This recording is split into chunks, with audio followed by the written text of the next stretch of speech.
Hey y'all, I am LunaRhaye Star Goddess, and welcome to my second YouTube channel. And on this channel, it's called Talks with the Goddess. And if y'all into astrology and tarot readings and stuff, y'all may want to subscribe to my first channel, LunaRhaye Star Goddess. I have over 1,600 videos on tarot readings. So for this channel, I will upload content, based on my experiences, giving advice, giving life hacks, life tips, makeup tips. We want to talk about narcissism, spirituality, sex, love, relationships.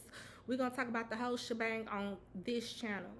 So, in this video, we're going to discuss like how can you spot a fake friend. Sometimes we be so blinded by the amount of years. No, sometimes we're blinded that our so-called friend is fake because we'll ignore the signs, we'll ignore the obvious, because based on how long you've been knowing this person. And like, say if you've been friends with this person since elementary school, middle school, high school, or college, it's like you bypass all the red flags that this person is really not your friend because because of the amount of time. But in this video, I'm gonna give y'all 10 ways on how can you spot a fake friend, a fake person in your life. So let's jump into it. Number one, the friendship is not reciprocated. Like, have you noticed that you always, like, for example, like, say if you hang out with your friend or friends, but you always the person that's always going out your way to like pay for the drinks, pay for y'all food, or you always gotta pick them up. You always, it's like low-key you kind of like responsible for them in a sense, but it's kind of like you became this person's mother versus your friend. But that's something else. But back to the first one. Okay, the friendship is not reciprocated. But okay, so like, say if you the person that's always paying for stuff, and you always go all out for this person for their birthday and shit, but when your birthday come around, they don't put in the time, effort, and energy into like your birthday, just like how you did for their birthday. Or it's rare for this person to pick up the tab. It's rare for this person to buy your drinks, to buy your food, or to be there for you. That's one way you could spot like a fake friend, because it comes across like, is this person using you? Because to me, friendships, relationships, the shit's supposed to be reciprocated. Not one person always gotta do something for the other person. Like, it's supposed to be equal. So number two, they don't support you like how you support them. You show up to events, birthday parties, celebrations, but they always have an excuse when it's your turn. So yeah, like, say if your so-called friend, they having like a birthday party and stuff, and they have all these ideas, and they want you to contribute to their party. You have to make sure that you fit their color scheme. You have to make sure you pick out their cake, bring it to the function, you get the balloons, you help them. Matter of fact, you help them decorate their function. You help them pick out their outfit and shit like that. You went above and beyond for your friend because you support them. Or like, this could be anything. Like, say if you support them, say if they graduated college, you went to their graduation, you go to their kids' birthday parties and stuff. But like, now that it's your turn, now your kid, their birthday come around, your so-called friend got an excuse, or your so-called friend nowhere to be found, or now it's your turn to graduate college. It's your turn to graduate from college, and your friend, now they making up excuses on why they can't come to your events. But when it was their events, it was a demand for you to be there. And if you wasn't there, all hell would break loose, right? But when it comes to you, it's like these so-called friends, they don't care about showing up for you. So, number 3, they in competition with you. They move into you moved into your new apartment, and next thing you know, all of a sudden they want to move, and now they move into a house. I use that for example, but like, have you noticed, like, your friend or friends, have you noticed, like, say if you tell your friend, like, oh my god, I'm so happy, I just purchased me a car, I got me a new car, and your friend asks you, what kind of car you get? Girl, I got me a Kia. I got me a Kia, got me a Lexus. And your friend like, oh, okay, that's good. And then next thing you know, they call you a week or 2 later to tell you they just got a new car. And you ask them, what kind of car you get? Oh, girl, I got me a BMW. I got me a 2024 BMW. And the T is that this person wasn't even worrying about getting a car until you called them and to share the good news that you just got a vehicle, that you happy. Or we can take the other example that I use, like, say if you tell your friend you moving, girl, I'm moving, I'm tired of this apartment, I'm about to find something better, and next thing you know, you end up moving into your apartment, you happy, you settled in. Next thing you know, your so-called friend, they telling you, yeah, I'm about to move. And you like, where you move to? Oh, girl, I got me a house. I got me a house. And remind you, you just moved into your new apartment, but your so-called friend, they just moved into a house. It's because what you're not realizing is it's in competition, and they want to make sure that they're better than you. So to them, they had to get like a house to like outdo you, especially if you moved into like an apartment. So with them, everything they do has to be better than you. But the T is that you the one, it's like you planting these ideas in their head. They wasn't even thinking about this shit, but really you not planting these ideas. You thinking, you talking to your friends. So you thinking like, this is my friend, so I can share this good news with my friend. Like, girl, I just moved.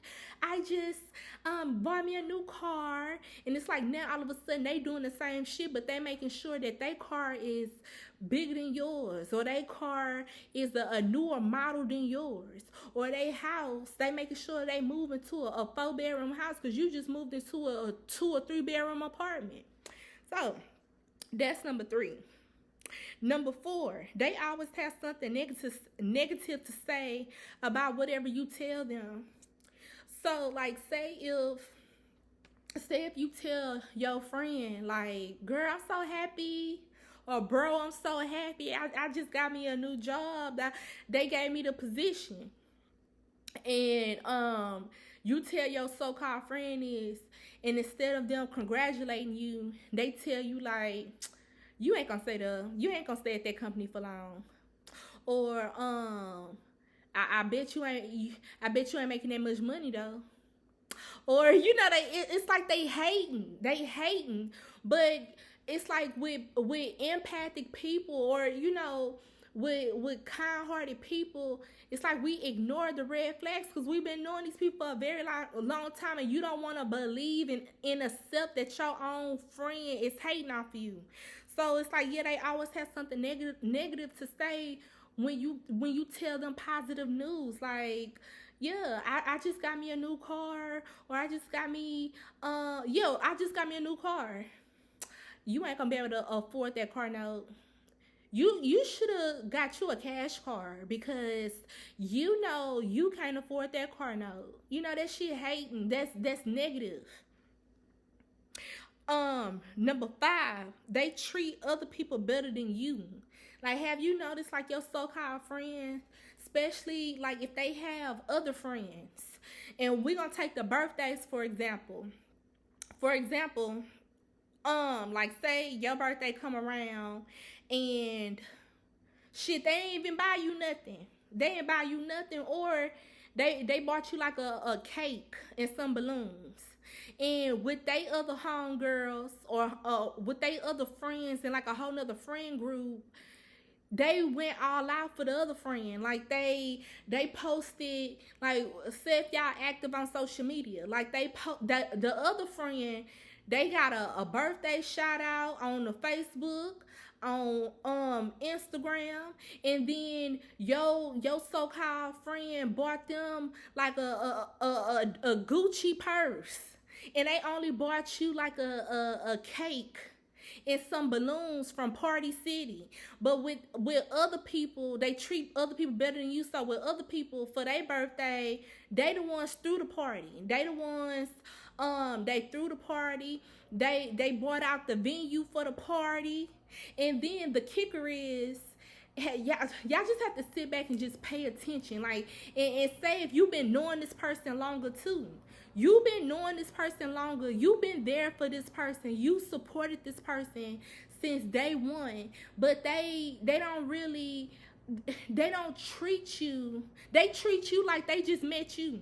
And then the people that they just met, they treat them like they've been knowing them. So they'll go all out for them and they won't do the shit for you. So, number 6. They ghost you and come back around whenever they feel like it. You know, like how I feel. Yeah, we not, friends not supposed to talk every day. I mean, yeah, y'all can talk every day, but it's not mandatory that y'all talk every day. However, I feel like if you don't talk to your friend in months and they come back like nothing happened, because I've seen that people don't have a problem with that, but I disagree, because how I look at that, I look at it like, say if you was dating somebody, I look at it like a friendship is kind of like you dating them, but y'all not sleeping with each other, because it's a relationship. It's still a relationship, right? So, like, say if you dating a man or you dating a woman and they ghost you for months at a time, and then they reappear again in your life, and y'all supposed to pick up where y'all left off. To me, that's not cool. And I feel like you should still apply that principle in your friendships. Like, that shit not cool. Yeah, I understand, like, my opinion. I understand people are grown. I understand people got responsibilities. People got kids and stuff like that. But at the same time, friendships shouldn't be inconsistent neither.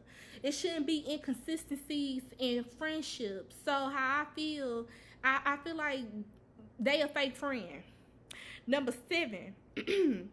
Number 7. They are friends with your enemy. I feel like a fake friend, how to spot a fake friend. I feel like, y'all may disagree with me on this one, but how I feel like, if I don't fuck with somebody, you're not supposed to fuck with them neither. So y'all may disagree with me on this, but that's just how I feel. And that's how loyal I am, because if the shoe's on the other foot, like, if my friend don't fuck with somebody, I'm not gonna fuck with them neither.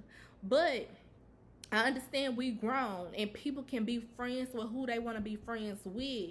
However, I feel like the issue is if your so-called friend is friends with your enemy, or they know, like, you don't like this person, you don't fuck with this person. To me, that's a red flag, because you don't know what your so-called friend going back telling the enemy. You don't know if they telling your business. You just don't know, because you don't fuck with the enemy. So, but your friend do. So how I feel, to me, that's a red flag. Like, I wouldn't fuck with this person. So, number 8, they talk about you behind your back, and you can tell, especially when you're around their other friends. Like, say for instance, like, you have a friend and they bring you around their friend group, but you don't know their friend group like that. I mean, you know them, you kick it with them, like, when it's like a group setting or something. But, like, say if you go around your friends, other friends, and you get like a weird feeling, or you feel like, damn, why they not really embracing me, or why they not really talking to me, or why they keeping a distance from me. I feel like it's because your so-called fake friend they talking about you behind your back to their other friend group.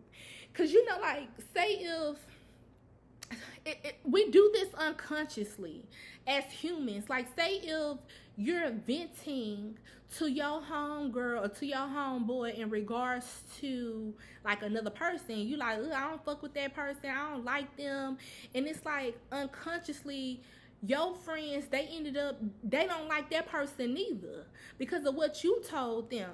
So it's like, when you, like, say if you was to go around your friends, other friends, and you feel like a vibe, or you feel like, damn, you know, why they acting like that, or why they don't really talk to me, it's because your friend be talking about you to them. That's why. Okay, number 9, they don't take up for you. Like, they don't take up, like, say if you say if, like, you get into an altercation, or, you know, say if you get into like a disagreement with somebody, and your friend don't really vocally speak up for you, take up for you, or it's like they don't have your back, and it's like you have to fight this battle by yourself, and like your friend could be standing right next to you or standing right behind you, and they see you having a altercation with somebody else, they not saying nothing. Or like, say if you really did get into an altercation, and say you got jumped and your so-called friend didn't do anything, like, that is not your friend.